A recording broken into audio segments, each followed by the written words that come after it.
আসসালামু আলাইকুম, welcome to my YouTube channel. আজকে আমি ক্লিপস টোফেলের 44 নম্বর পেজের দ্য নাউন ফ্রেজ এবং count and non count nouns এই বিষয় দুটি নিয়ে আলোচনা করব। শুরুতেই রয়েছে the noun phrase. Noun phrase সম্পর্কে এখানে বলা হয়েছে, the noun phrase is a group of words ends with a noun. একটি কথা মনে রাখতে হবে যে কোনো ফ্রেজ হতে গেলে তাকে অবশ্যই দুই বা ততোধিক শব্দের সমষ্টি হতে হবে। একটি শব্দ বা ওয়ার্ড দ্বারা একটি ফ্রেজ গঠন করা সম্ভব না। সেজন্য এখানে বলা হয়েছে the noun phrase is a group of words, অর্থাৎ নাউন ফ্রেজ হচ্ছে একাধিক শব্দের সমষ্টি that ends with a noun, যার শেষটা হয়েছে নাউন দ্বারা। অর্থাৎ নাউন ফ্রেজ হচ্ছে একাধিক শব্দের সমষ্টি যার শেষটি হবে নাউন দ্বারা। It can contain determiners, adjectives, adverbs and nouns. অর্থাৎ নাউন ফ্রেজে ডিটারমিনার্স থাকতে পারে। এখানে ডিটারমিনার্সগুলো দেওয়া রয়েছে, দ্য, এ, দিস, অ্যান, এইসব হচ্ছে ডিটারমিনার্স। অ্যাডজেক্টিভস থাকতে পারে, অ্যাডভার্বস থাকতে পারে এবং নাউন্স থাকতে পারে। It cannot begin with a preposition. এটি খুবই গুরুত্বপূর্ণ একটি কথা, যেখানে বলা হয়েছে নাউন ফ্রেজের শুরুতে কখনো প্রিপোজিশন থাকবে না, অর্থাৎ কখনো প্রিপোজিশন দ্বারা একটি নাউন ফ্রেজ শুরু হয় না। প্রিপোজিশন দ্বারা শুরু হয় মূলত প্রিপোজিশন কিংবা অ্যাডভার্বিয়াল ফ্রেজ, নাউন ফ্রেজ নয়। এটি মনে রাখা খুবই গুরুত্বপূর্ণ। Remember that both subjects and complements are generally noun phrase. অর্থাৎ মনে রাখতে হবে সাবজেক্ট এবং কমপ্লিমেন্টস উভয়ই সাধারণত নাউন ফ্রেজ হয়ে থাকে। এখানে কোনগুলো কাউন্ট নাউন্স এবং কোনগুলো নন কাউন্ট নাউন্স সে বিষয়গুলোই আলোচনা করা হয়েছে। এখানে কাউন্ট নাউন সম্পর্কে বলা হয়েছে, a count noun is one that can be counted. অর্থাৎ যে নাউনগুলো কাউন্ট করা যায় বা গণনা করা যায় সেগুলি হচ্ছে কাউন্ট নাউন। এখানে এক্সাম্পল হিসেবে রয়েছে বুক। এই বুককে 1 বুক, 2 বুকস, 3 বুকস, 4 বুকস এভাবে করে গণনা করা যায় বা কাউন্ট করা যায়, সেজন্যই এই বুক একটি কাউন্ট নাউন। এরপরে রয়েছে স্টুডেন্ট। এই স্টুডেন্টকেও 1 স্টুডেন্ট, 2 স্টুডেন্টস, 3 স্টুডেন্টস এভাবে করে গণনা করা যায়, সেজন্যই স্টুডেন্টও একটি কাউন্ট নাউন। এরপরে রয়েছে পার্সন, যেটিও একটি কাউন্ট নাউন। কেননা আমরা পার্সনকে 1 পার্সন, 2 পিপল, 3 পিপল এভাবে করে কাউন্ট করতে পারি। এখন প্রশ্ন আসতে পারে, পার্সন থেকে এখানে কেন পিপল আসলো? আসলে পার্সন হচ্ছে একটি irregular count noun. Irregular count নাউনের প্লুরাল ফর্ম আলাদা হয়ে থাকে। এখানে পার্সন একটি সিঙ্গুলার ফর্ম এবং পিপল একটি প্লুরাল ফর্ম। 2 এর পরে, 2 যেহেতু একটি প্লুরাল নাম্বার, সেজন্যই এরপরে একটি প্লুরাল ফর্ম বসাতে হয়। যেহেতু পার্সনের কোনো প্লুরাল ফর্ম নেই, পার্সনস যোগ করে বা এস বা এস যোগ করে পার্সনের প্লুরাল ফর্ম তৈরি করা যায় না। পার্সনের প্লুরাল ফর্ম তৈরি করতে হলে পিপল বসাতে হয়। সেজন্য এখানে বেসিক্যালি প্লুরাল নাম্বারের সাথে পিপল বসে থাকে। নন কাউন্ট নাউন সম্পর্কে এখানে বলা হয়েছে, আর non count noun is one that can not be counted. অর্থাৎ যে নাউনগুলো কাউন্ট করা যায় না সেগুলোই মূলত নন কাউন্ট নাউন। এখানে এক্সাম্পল হিসেবে রয়েছে মিল্ক। যেহেতু মিল্ক একটি লিকুইড সাবস্টেন্স, সেজন্যই এই মিল্ককে কখনো কাউন্ট করা যায় না। ইউ ক্যান নট সেই 1 মিল্ক, 2 মিল্কস। আমরা এভাবে বলতে পারি না কখনো যে 1 মিল্ক, 2 মিল্ক, এভাবে করে কখনো কাউন্ট করা যায় না। সেজন্যই এই মিল্ক একটি non count noun. It is possible however to count some non count nouns if the substance is placed in a countable container. এখানে বলা হয়েছে কাউন্টেবল কন্টেইনারের মধ্যে রেখে কিছু নন কাউন্ট নাউনকে কাউন্টেবল নাউনে পরিণত করা সম্ভব। এক্সাম্পল হিসেবে রয়েছে এ গ্লাস অফ মিল্ক। এখানে গ্লাস একটি কাউন্টেবল নাউন এবং মিল্ক একটি নন কাউন্ট নাউন। এই মিল্ককে যদি গ্লাসের মধ্যে রাখা যায় তবে সেই মিল্ককে কাউন্টেবল নাউনে পরিণত করা সম্ভব। যেমন এভাবে বলা যায় 1 glass of milk, 2 glasses of milk. এখানে 2 থাকার কারণে এই মিল্ককে প্লুরাল করা সম্ভব না।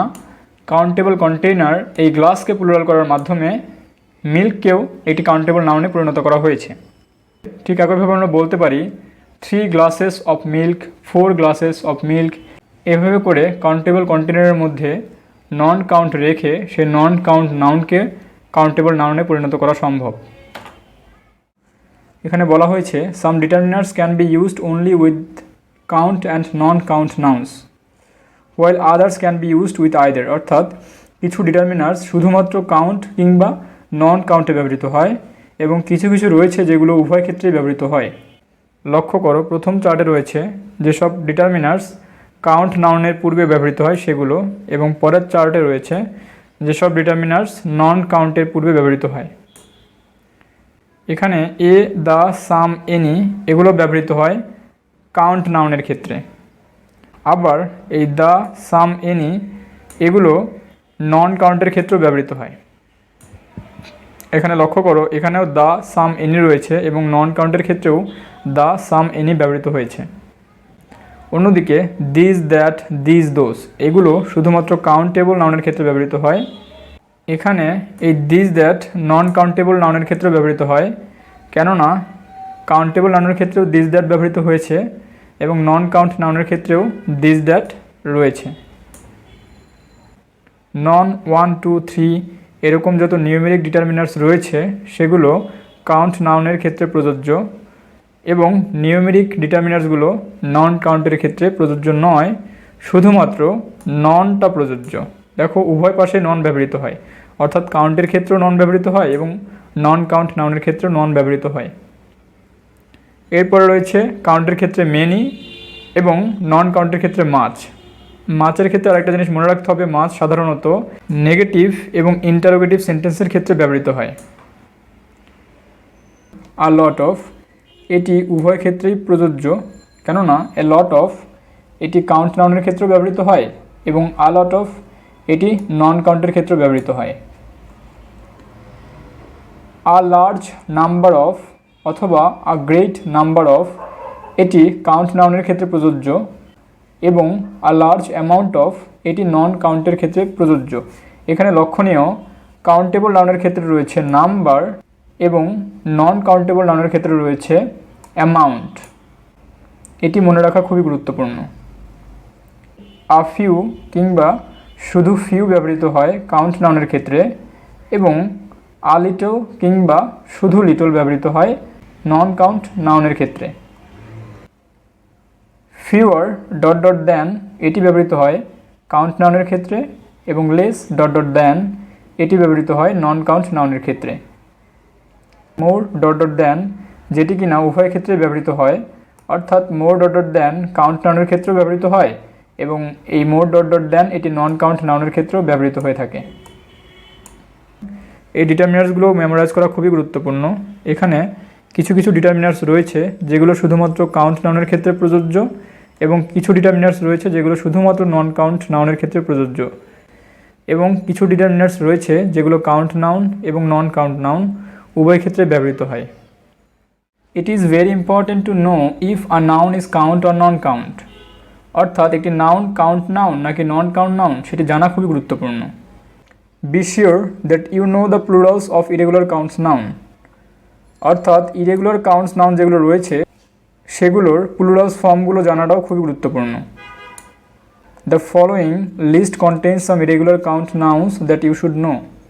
এখানে কিছু ইরেগুলার কাউন্ট নাউন্সের লিস্ট দেওয়া রয়েছে যেগুলোর সিঙ্গুলার এবং প্লুরাল ফর্ম জানাটা খুবই গুরুত্বপূর্ণ। এখানে শুরুতে রয়েছে পার্সন থেকে পিপল। এখানে পার্সন একটি সিঙ্গুলার ফর্ম এবং পিপল একটি প্লুরাল ফর্ম। চাইল্ড থেকে চিলড্রেন, যেখানে চাইল্ড একটি সিঙ্গুলার ফর্ম এবং চিলড্রেন একটি প্লুরাল ফর্ম। এই সবগুলোই কিন্তু কাউন্ট নাউন, এগুলো কিন্তু নন কাউন্ট নাউন না। Children, teeth, men, mice, people এই সবগুলোই কাউন্ট নাউনের প্লুরাল ফর্ম। এগুলো বেসিক্যালি ইরেগুলার কাউন্ট নাউনের প্লুরাল ফর্ম। এরপরে রয়েছে the following list contains some non count nouns that you should know, অর্থাৎ এখানে কিছু নন কাউন্ট নাউন্সের লিস্ট দেওয়া রয়েছে। লক্ষ্য করো এখানে রয়েছে স্যান্ড যেটি কিনা একটি নন কাউন্ট নাউন, রয়েছে সোপ, ফিজিক্স, ম্যাথমেটিক্স। এই সোপ, ফিজিক্স, ম্যাথমেটিক্স এগুলো অনেকে কাউন্ট নাউন ভাবতে পারো, তবে এগুলো কাউন্ট নাউন না, এগুলো নন কাউন্ট নাউন। এগুলো যে নন কাউন্ট নাউন এগুলো মনে রাখাটা খুবই দরকার। News, mumps, air, politics, measles, information, meat, homework, food, economics, advertising, money এই সবগুলোই নন কাউন্ট নাউন। এখানে ফিজিক্স, ম্যাথমেটিক্স, পলিটিক্স, সোপ এগুলো কিন্তু কাউন্ট নাউন না। এখানে লক্ষ্য করো অ্যাডভার্টাইজিংয়ের কাছে একটি স্টার চিহ্ন দেওয়া রয়েছে এবং এই অ্যাডভার্টাইজিং সম্পর্কে এখানে বলা হয়েছে although advertising is a non count noun, advertisement is a count noun. অর্থাৎ অ্যাডভার্টাইজিং যদিও একটি নন কাউন্ট নাউন, অ্যাডভার্টাইজমেন্ট, লক্ষ্য করে এখানে অ্যাডভার্টাইজমেন্ট রয়েছে, অ্যাডভার্টাইজিং নয়। অ্যাডভার্টাইজিং একটি নন কাউন্ট হলেও অ্যাডভার্টাইজমেন্ট একটি count noun. If you wish to speak one particular advertisement you must use this word. যদি তুমি নির্দিষ্ট একটি অ্যাডভার্টাইজমেন্টের কথা বলতে চাও তবে এই ওয়ার্ডটি ব্যবহার করতে পারো। অর্থাৎ অ্যাডভার্টাইজিং একটি নন কাউন্ট নাউন যাকে গণনা করা যায় না, কিন্তু যদি নির্দিষ্ট কোনো অ্যাডভার্টাইজমেন্টের কথা বলা হয় তবে এই অ্যাডভার্টাইজমেন্ট শব্দটি ব্যবহার করা যায়। এখানে এক্সাম্পল হিসেবে রয়েছে there are too many advertisements during television shows। এখানে কিছু পার্টিকুলার অ্যাডভার্টাইজমেন্টের কথা বলা হয়েছে, সেজন্যই এখানে অ্যাডভার্টাইজমেন্ট একটি কাউন্ট নাউন হিসেবে ব্যবহৃত হয়েছে এবং এখানে কাউন্ট নাউনের ডিটারমিনার হিসাবে মেনি ব্যবহৃত হয়েছে। অন্যদিকে রয়েছে there is too much advertising during television shows। এখানে কোনো নির্দিষ্ট অ্যাডভার্টাইজমেন্টের কথা বলা হয়নি, সেজন্য এখানে অ্যাডভার্টাইজিং মূলত নন কাউন্ট নাউন হিসেবে ব্যবহৃত হয়েছে এবং নন কাউন্ট নাউনের ডিটারমিনার হিসাবে মাছ ব্যবহৃত হয়েছে। এরপরে রয়েছে some non count noun such as food, meat, money and sand may be used as count nouns in order to indicate different types. যদিও আমরা জানি ফুড, মিট, মানি এবং স্যান্ড এগুলো নন কাউন্ট নাউন, তবে বিভিন্ন ক্ষেত্রে এরা কাউন্ট নাউন হিসেবে ব্যবহৃত হয়ে থাকে। এক্সাম্পলগুলো লক্ষ্য করো। This is one of the foods that my doctor has forbidden me to eat. এখানে একটি নির্দিষ্ট খাবারের কথা বলা হয়েছে বা নির্দিষ্ট ফুডের কথা বলা হয়েছে যা ডক্টর খেতে নিষেধ করেছে। যেহেতু একটি নির্দিষ্ট ফুডের কথা বলা হয়েছে সেজন্যই এখানে ফুড একটি কাউন্ট নাউন এবং রাইট ফর্ম অফ ভার্বের রুলস অনুযায়ী ওয়ান অফ দ্য এর পরে নাউন সাধারণত প্লুরাল ফর্ম হয়ে থাকে, সেজন্য এখানে ফুডের সাথে এস ব্যবহৃত হয়েছে। সেকেন্ড এক্সাম্পল হিসেবে রয়েছে হি স্টাডিজ মিটস। এখানে নির্দিষ্ট কোনো মিটের কথা বলা হয়নি, মিট হিসেবে হতে পারে বিফ, পর্ক, ল্যাম্ব, এরকম অনেকগুলো মিট বোঝানোর কারণেই এখানে মিটস একটি কাউন্ট নাউন হিসেবে ব্যবহৃত হয়েছে। যদিও মিট সাধারণত নন কাউন্ট নাউন হয়ে থাকে, তবে ক্ষেত্র বিশেষে কাউন্ট নাউন হিসেবে ব্যবহৃত হয়। এরপরে রয়েছে the word time can be either countable or non countable depending on the context. এখানে টাইম হতে পারে কাউন্টেবল অথবা নন কাউন্টেবল, তা ডিপেন্ড করবে একটি সেন্টেন্সের কনটেক্সট অনুযায়ী। When it means an occasion it is countable, when it means a number of hours, days, years etcetera it is non countable. এখানে ছোট্ট একটি মিস্টেক রয়েছে। এখানে বলা হয়েছে ওকেশনকে বোঝালে হয় কাউন্টেবল নাউন এবং আওয়ার্স, ডেইজ, ইয়ার্সকে বোঝালে হয় নন কাউন্টেবল নাউন। এটি আসলে সম্পূর্ণ রিভার্স হবে, অর্থাৎ ওকেশনকে বোঝালে হয় নন কাউন্টেবল নাউন এবং আওয়ার্স, ডেইজ, ইয়ার্স ইত্যাদি বোঝালে হবে কাউন্টেবল নাউন। এখানে হয়তোবা টাইপিং মিস্টেক হয়েছে, আমি আবারও বলছি, ওকেশন বোঝালে হবে নন কাউন্টেবল নাউন এবং আওয়ার্স, ডেইজ, ইয়ার্স অ্যাটসেট্রা বোঝালে হবে কাউন্টেবল নাউন। এখানে আমি ননকে কেটে দিলাম, সুতরাং আওয়ার্স, ডেইজ, ইয়ার্সকে বোঝালে হবে কাউন্টেবল নাউন, ওকেশনকে বোঝালে হবে নন কাউন্টেবল নাউন। এখানে এক্সাম্পল হিসেবে রয়েছে we have spend too much time on this homework. এখানে হোমওয়ার্ক মূলত একটি ওকেশন হিসেবে ব্যবহৃত হয়েছে, সেজন্যই এই সেন্টেন্সের টাইম একটি নন কাউন্টেবল নাউন এবং এর ডিটারমিনার মাস, যেটিও একটি non countable determiners. She has been late for class 6 times this semester. এখানে কিছু নাম্বারের কথা বলা হয়েছে এবং নাম্বার, আওয়ার্স, ডেজ, ইয়ার্স ইত্যাদি মেনশন করলে টাইম মূলত কাউন্টেবল হয়, সেজন্যই এখানে টাইমস একটি কাউন্ট নাউন হিসেবে ব্যবহৃত হয়েছে। এরপরে রয়েছে to decide if a noun that you are not sure of is countable or non countable, decide if you can say one dash or a dash. অর্থাৎ যখন কোনো একটি নাউন কাউন্টেবল নাকি নন কাউন্টেবল এটি ডিসাইড করা যায় না, তখন সেই নাউনের পূর্বে ওয়ান কিংবা এ প্লেস করতে হবে, অর্থাৎ নাউনের পূর্বে ওয়ান অথবা এ বসাতে হবে। For example, you can say one book. এই যে এখানে বুক একটি নাউন এবং তার পূর্বে ওয়ান বসানো হয়েছে, so it is a count noun. যদি এভাবে ওয়ান বসানো যায় তবে সেক্ষেত্রে সেটি একটি কাউন্ট নাউন হবে।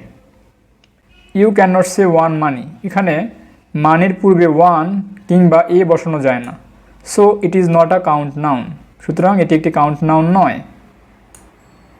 Also of course by the very nature of non count nouns আর non count noun can never be plural. এখানে আরেকটি খুবই গুরুত্বপূর্ণ কথা বলা হয়েছে যে একটি নন কাউন্ট নাউন কখনোই প্লুরাল হবে না। Remember that while some of the nouns in the list of non-count nouns appear to be plural because they end in s, they are actually not plural. Non-count নাউনের লিস্টের কিছু শব্দের সাথে s ব্যবহৃত হয়েছে, এই s দ্বারা মূলত প্লুরালকে নির্দেশ করে না। এই ছিল আজকের আলোচনায়। পরবর্তী ক্লাসে কাউন্ট অ্যান্ড নন কাউন্ট নাউন্সের এক্সারসাইজগুলো নিয়ে আলোচনা করব। দেখা হবে নেক্সট ক্লাসে।